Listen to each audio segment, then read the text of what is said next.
విశాఖలో మాజీ కార్పొరేటర్ మాజీ రౌడీ షీటరు మునియాల సోంబాబు బరితెగించి దందా కొనసాగిస్తున్నారు. వైసీపీ, టీడీపీ ఇలా ఏ పార్టీలో ఉన్నా భారీగా కబ్జాలు చేస్తూ ఇష్టారాజ్యంగా ప్రవర్తిస్తున్నాడన్న ఆరోపణలు వెల్లువెత్తుతున్నాయి. సర్వే నెంబర్ 179లో ఇప్పటికే నకిలీ పట్టాలతో ప్రభుత్వ భూమి దోపిడీ చేశాడన్న ఆరోపణలు ఉన్నాయి. సర్కార్ భూమిలో భారీగా కమర్షియల్ భవనాలు నిర్మాణం చేయడం పరిస్థితికి అద్దం పడుతోంది. తాను ఏం చేసినా జీవీఎంసీ అధికారులు, రెవెన్యూ అధికారులు ఏమీ చేయలేరని చెబుతున్నారు మనియాల సోంబాబు. ఇదే అంశంపై మరింత సమాచారం మా ప్రతినిధి ప్రదీప్ అందిస్తారు. సమిత ప్రాంతం భూ కబ్జాలకి అడ్డాగా మారింది. ప్రస్తుతం మనం మారికవలస నేషనల్ హైవే మీద ఉన్నాం. హైవేకి ఆనుకొని ప్రభుత్వ భూమి ఉంది. ఆ ప్రభుత్వ భూమిని అడ్డంగా కూడా కబ్జా చేశారు. కబ్జాదారులు ఎవరో కాదు, మాజీ కార్పొరేటర్, మాజీ అనేక రౌడీ షీట్ కేసులు ఉన్నాయని అతనిపై ఆరోపణలు ఉన్న మనియాల సోంబాబు. ప్రస్తుతం మనం చూడొచ్చు, విజువల్స్లో కెమెరామెన్ చూపించే ప్రయత్నం చేస్తున్నారు. ప్రభుత్వ భూములో కబ్జా చేసి కమర్షియల్ బిల్డింగ్ 3 అంతస్తుల బిల్డింగ్ కట్టిన మనియాల సోంబాబు కేటుగాడు. వరుసగా మనం ఏటీఎం కూడా ప్రభుత్వ భూమిలోనే ఉంది. దీన్ని అక్రమంగా కూడా రెంట్కిచ్చి ఆయనే ఒక రెంట్ అయితే తినేసే ప్రయత్నం చేస్తున్నాడు. ప్రభుత్వ అధికారులు ఏం చేస్తున్నారు? ఏటీఎంను కూడా ప్రభుత్వ భూమిలో ఉంటున్న ఏటీఎంను కూడా కబ్జా చేసి ఆ స్థలాన్ని అయితే కబ్జా చేసి ఏటీఎం సెంటర్కి అయితే అద్దెకిచ్చి కూడా కేవలం అయితే అతని అక్రమ ఆస్తులకి అయితే ఇంకా పెంచుకునే ప్రయత్నం చేస్తున్నారు. అయితే మనం ఇంకో చూడొచ్చు, commercial building survey number 179 survey నంబర్లో అనేక నకిలీ పత్రాలు సృష్టించి అతనైతే భూమి కబ్జా చేసి, ప్రభుత్వ భూమిని కబ్జా చేసి కమర్షియల్ బిల్డింగ్ 3 అంతస్తుల బిల్డింగ్ అయితే అక్రమంగా కట్టేసే ప్రయత్నం అయితే చేశారు. అయితే పూర్తిగా మనియాల సోంబాబు పరిస్థితి ఏంటంటే, కేవలం ఏ పార్టీ ఉంటే ఆ పార్టీలోకి వెళ్ళిపోయి కండువా వేసుకుంటారు. గతంలో వైసీపీ పార్టీ కండువా వేసుకొని మధురవాడ సమిత ప్రాంతంలో, మారికవలస సమిత ప్రాంతంలో అయితే కబ్జాలు అయితే చేసే పరిస్థితి కనబడుతుంది. అలాగే కూటమి ప్రభుత్వం రాగానే భీమిలి ఎమ్మెల్యే గంటా శ్రీనివాస్ సమీక్షంలో జాయిన్ అయ్యి గంటా అనుచరుడు అంటూ కూడా విచ్చలవిడిగా నేషనల్ హైవేకి ఆనుకొని ఉన్న ప్రభుత్వ భూమినే కాజేసే ప్రయత్నం చేశాడు.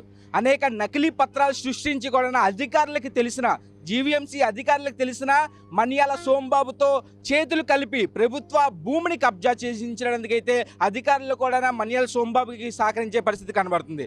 కేవలం ఎటువంటి పత్రాలు లేకుండా నకిలీ పత్రాలు అన్నీ చాలా చూడొచ్చు. చాలా వరకు భారీ కబ్జా ఇది. కూటమి ప్రభుత్వంలో ఇంత భారీ కబ్జా జరుగుతుంది. కూటమి అనుచరుడినంటూ, ఎమ్మెల్యే అనుచరుడినంటూ కూడా భారీ కబ్జా చేసిన మనియాల సోంబాబుని ఎందుకు అసలు చర్యలు తీసుకోవట్లే అధికారులు? చూడొచ్చు మనం విజువల్స్లో, మనం ఇంకా వెళ్ళి చూడొచ్చు. మొత్తం అంతా కూడా అక్రమ కట్టడాలు, చాలా హై క్లాస్గా కూడా ఈ యొక్క బిల్డింగ్ అయితే నియమించే పరిస్థితి కనబడుతుంది. కొండను కూడా తవ్వి, ప్రభుత్వ కొండను కూడా తవ్వి మనియాల సోంబాబు అయితే కేవలం ఈ యొక్క భూమిని కబ్జా చేసి చాలా వరకు బిల్డింగ్ కట్టే ప్రయత్నం అయితే చేశారు.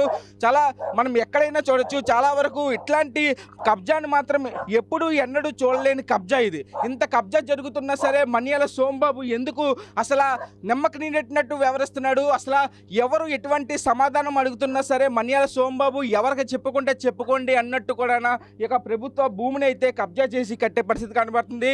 జోన్ 2 అధికారులు కూడా నిమ్మకు నీరెట్టినట్టు వ్యవహరిస్తున్నారు. ఇంత కబ్జా జరిగిన ఇన్ని లక్షలకి విలువ గల ఉన్న భూమిని, ప్రభుత్వ భూమిని ఇంత కబ్జా చేస్తున్నా సరే ఎందుకు ఇంత చర్యలు తీసుకోకుండా అధికారులు ఎందుకు నిమ్మకు నీరెట్టినట్టు వ్యవహరిస్తున్నారు? అధికారులకి ఎంత మొత్తాన్న లంచం వెళ్ళింది అంటూ కూడా రకరకాల ఆరోపణలు అయితే వినబడుతున్నాయి. అయితే ప్రస్తుతం అయితే మారికవలస సమిత ప్రాంతం ప్రజలు కూడా మనియాల సోంబాబు కట్టిన అక్రమ కట్టడాలు ఏవైతే ఇక కమర్షియల్ బిల్డింగ్ ఉందో, ఈ కమర్షియల్ బిల్డింగ్ మీద కూడా అధికారులకు పలుసార్లు ఫిర్యాదులు చేసినా సరే అధికారులు పట్టించుకోలేని పరిస్థితి.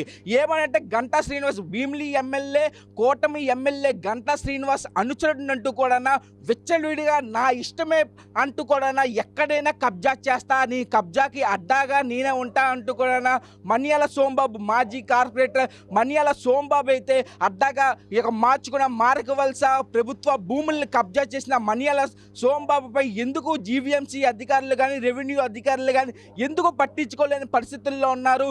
ఇంత ఇంత జరుగుతున్నా సరే ఎమ్మెల్యే అనుచరుడు అంటూ కూడా చెప్తున్నాడానా, భయపడుతున్నారా అంటూ కూడా రకరకాల ఆరోపణలు మన్యాల సోంబాబుపై వస్తున్నాయి. అలాగే జీవీఎంసీ అధికారులపై, రెవెన్యూ అధికారులపై కూడా పూర్తిగా అయితే చాలా వరకు నకిలీ ఆరోపణలు, చాలా వరకు నకిలీ పత్రాలు కూడా సృష్టించి ఇంతగా బిల్డింగ్ని కట్టిన మన్యాల సోంబాబుపై చర్యలు తీసుకోవాల్సిందిగా కూడా ఇక్కడ ఉన్న స్థానిక ప్రజలైతే కోరే పరిస్థితి కనబడుతుంది. కెమెరామ్యాన్ సోమూర్తో ప్రదీప్, విశాఖ నుంచి స్వతంత్ర.